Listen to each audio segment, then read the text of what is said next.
everyone. So for this video I'm going to talk about the elephant in the room that nobody really wants to address when talking about critical race studies: white people. And yes, I understand, I'm white, but it is still incredibly important to realize the place that white people have within discussions of race, because it's a really complicated balance that occurs. I just want to clarify, I am not saying that white people are just horrible human beings that have made the world an incredibly horrible place because they exist. What I'm trying to say is that in order to understand race studies, we need to understand the place of white voices within these discussions. As a white person, I've always found it incredibly difficult to navigate my way through discussions in critical race studies. There are two sides of it. Either you feel attacked by the discussions that are happening, or you feel incredibly guilty about your place within these discussions. Whenever I start talking about critical race studies, I always have to stand back and wonder if my voice is the one that needs to be heard, because I am a white person and the topics that we discuss are incredibly important to the lived experiences of people of color. And it is also impossible to forget the role that white people have played within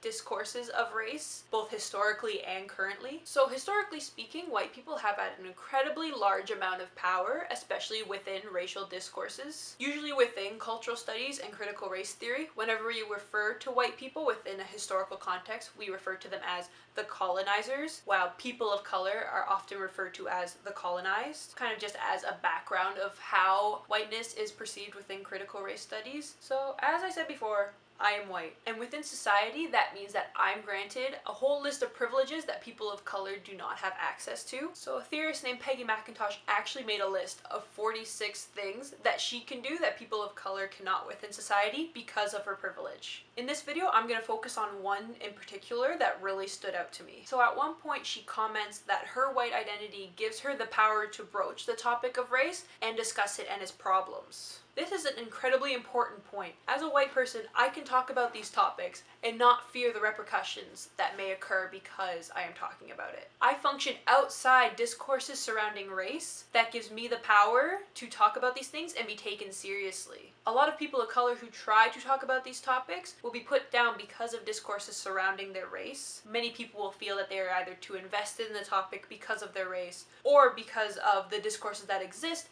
may feel that they do not have the proper knowledge to talk about things within an academic context. The discourses surrounding race will lead people to believe that I have the authority to talk about these things because I am white and because I most likely have an education to back up my thoughts. People of color have been fighting for this right for centuries. I, as a white person, have always had this right. This is why it is so important to realize your privileges. I understand that a lot of people will say, check your privilege, and everybody will be all up in arms saying, I don't have privilege, I struggle in life. But this is actually not the issue that is being addressed here. Recognizing your privilege goes beyond simply being like, I'm white, what does that mean? Battling the ignorance surrounding race and understanding the ways in which discourses function within society is a positive step in the right direction. This is why I feel that making this video is incredibly important, even though I am white and my voice is not the one that needs to be heard. So basically, this is why critical race studies is so important. Realizing your place within racial discourses and the ways in which they work in society is crucial in order for us to gain a better understanding of race and racism.